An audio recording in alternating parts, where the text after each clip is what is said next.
Good evening, friends. Jared here, letting you know that once again it is Morphin time. Why? Because we have a review today for another Power Rangers Lightning Collection figure. This time we have the Hasbro Pulse exclusive Catherine Pink Ranger. This is the Mighty Morphin Metallic Pink Ranger. This is the metallic armor that we saw in Season 3 of the show.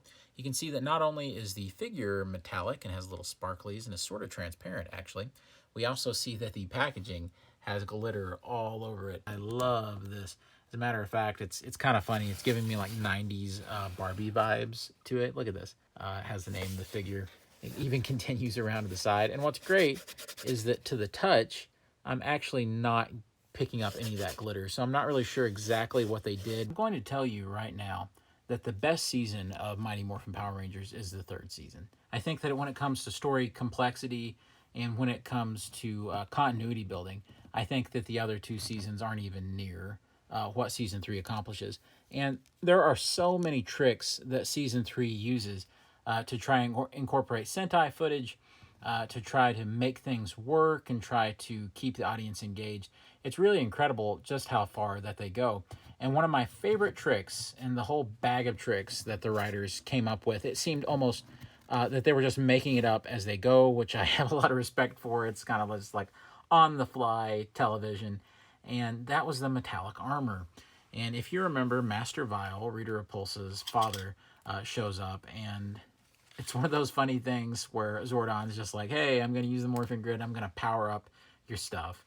So here you go. Here's metallic armor. And all it was just some glitter that was attached to some old Power Rangers, Mighty Morphin Zyuranger suits. And it's so funny that that was the upgrade. But I have a feeling that it was more to sell all of the unmoved movie stock, which, instead of doing actual movie sculpts, and I still don't know why there wasn't actual movie sculpts in the movie toy line, they just had like metallic versions of those colors. And I remember as a kid, I was really disappointed. I really do think that that was their way of legitimizing those toys.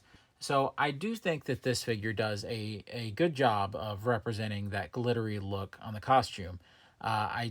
I do think that it definitely deviates in some ways, sort of transparent. You can actually see, that you have the glitter throughout, and it's just kind of applied generously. Just so you know, this isn't getting on me or anything like that. It's not coming off or moving. This is sealed within the plastic of the figure. So you don't have to worry about anything like that. The helmet still possesses the details we saw in the original with little green eyes for the pterodactyl.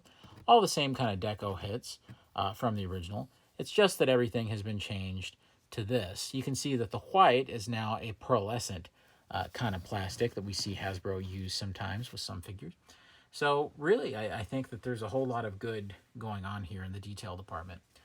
In terms of accessories, it's what we've seen before, but there are some differences. And just for comparison's sake, here is the original release of the Pink Ranger and beside of the new one. And I was actually kind of shocked by just how different it really looked. It really is dramatically different, and I think this really kind of hits it home about just how different it is. Sculpt-wise, it is exactly the same. And here's another quick comparison. You can see that for our new bow, it has kind of a silver look, and the old original had a white look. She also comes with one of the blade blasters right here. And of course, it doesn't fold up, and that's a shame, but you can put it right there in the holster. She also comes with an effects part, just like the original did. And it has a cool fade right here between the transparent and the pink. And we also get a silvery arrow this time. She does include two different hands right here, and I believe they're the same kind of hands that came with the original, but they're just done in the pearlescent plastic. And there is another accessory that she comes with. This is actually the Zeo crystal. That's right. In the show, if you remember, during the Zeo Quest arc, they found out that the Zeo crystal needed to be dismembered because it was too powerful. And when it was dismembered, each one kind of went into a different shape. Here it is up top in the circular shape, which has a lot of prominence later in the show when they get the Zeo powers. And Catherine had to go on a quest in Australia to get her piece of the Zeo crystal later on when she was turned into a kid. If any of this rings any bells, good for you. And if not, yeah, Power Rangers was getting really weird, and I was loving every minute of it. The biggest reason that I think a lot of people will get this figure, for me, it would have been enough that it's a metallic armor, because I love the metallic armor, and I love that story about Master Vile. But I think for most people, this will be the main draw. It is the cat head right here. Let's go ahead and get that on the figure. So I'll go ahead and tell you right now that I'm an apologist when it comes to the Hasbro civilian head sculpts. I think that people are incredibly unreasonable in their criticisms of those head sculpts. We have had some real stinkers. It's true. I think the Rocky head sculpt in particular was really, really weak. I think we've had a couple of other weak head sculpts. I think that second Zack head sculpt really wasn't up to snuff. And, there's been a few others. But I think for the most part, I think Hasbro has done a really good job with what they've had to work with. And when I say what they have to work with, here's what I mean. These actors from these seasons of Power Rangers that are, like 20 years ago, they do not have digital head scans, okay? They are basically just sculpting them just from the old-fashioned way, where you're just looking at someone's face and you're trying to get it right. And of course, even if it's in a digital environment now, through digital sculpting, that's still the process. You don't have the digital trickery and scans to kind of, rely on. And I think that for that, they do a really good job consistently. Now, some are better than others, but I think that Catherine here, I think she falls into the middle category. I definitely don't think she's in that kind of bad category either. I think she's right in the middle, and I think that she's a good representation of the kind of work that they do on the line. I think it does look like Catherine Sutherland. I really do. I think that she was really pleased with it as well. I saw on social media where she had gotten a copy of the figure from Hasbro and was really excited about it.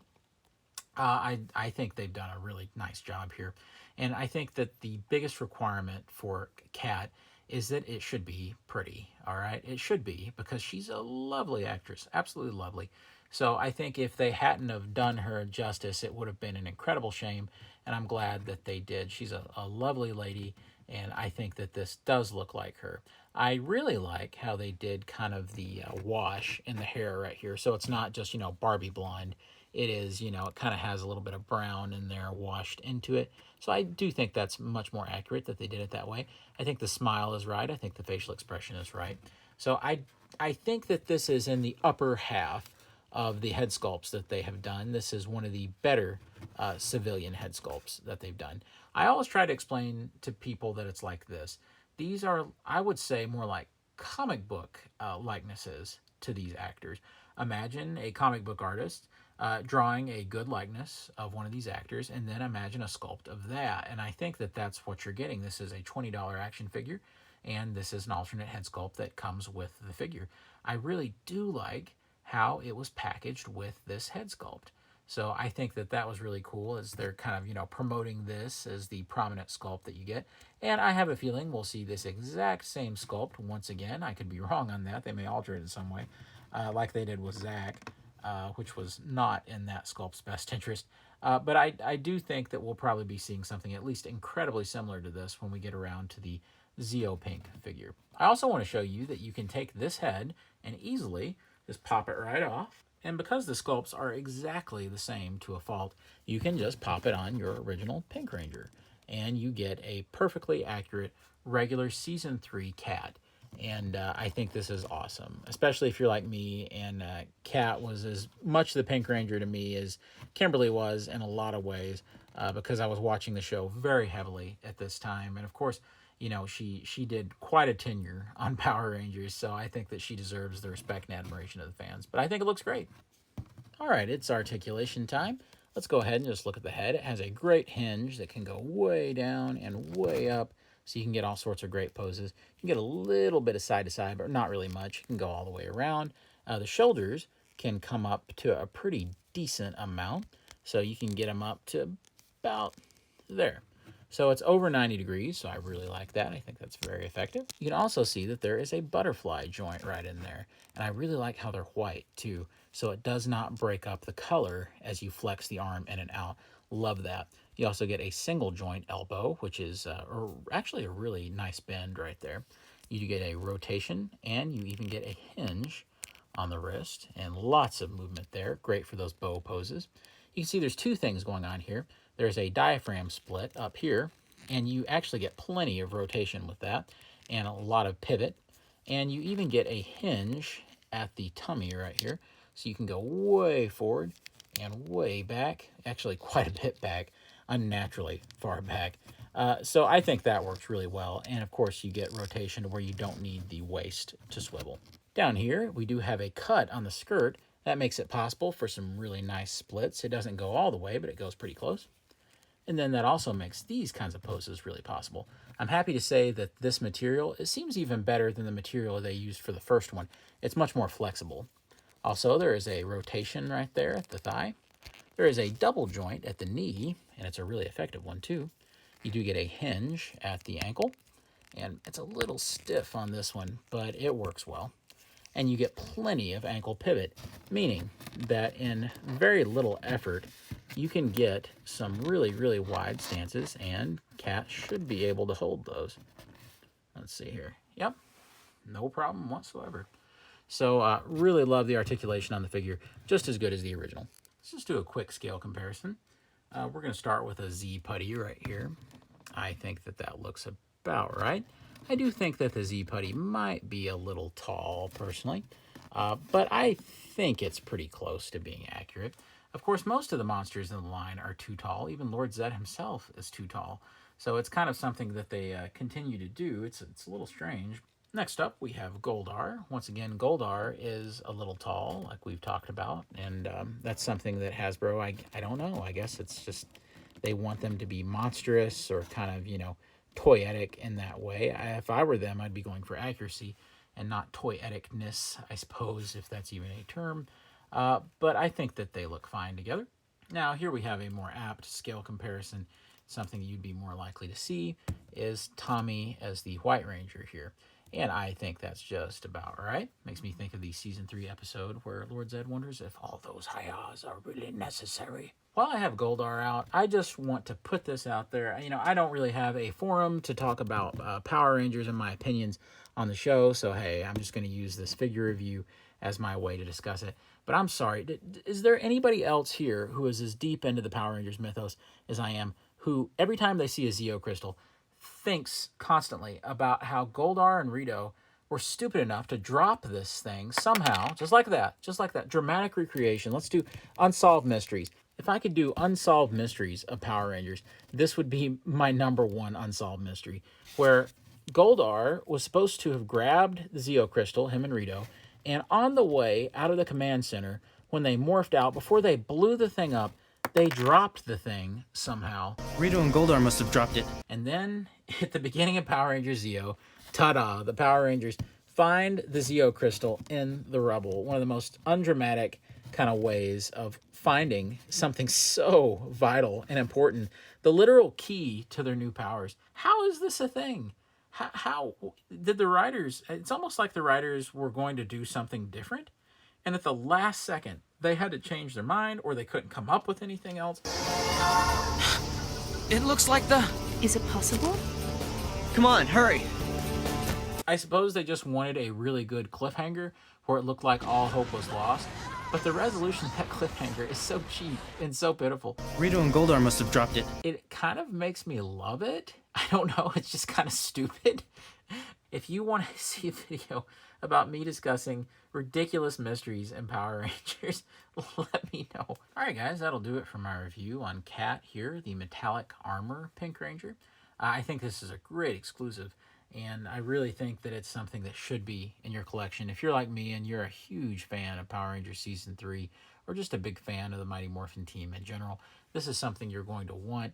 The metallic armor was a really special upgrade, and I think it was really cool, even if it was kind of underutilized and sort of, I don't know, sort of minute in the way it was in the show. I still think it was pretty cool, and I was very impressed by it as a kid. Please subscribe, like, comment on the video. Of course, you know I'd love to discuss Power Rangers with you down below, especially if you're like me and you're one of those old school fans that has been with the show for a lot of years. Anyway, guys, you all be safe out there.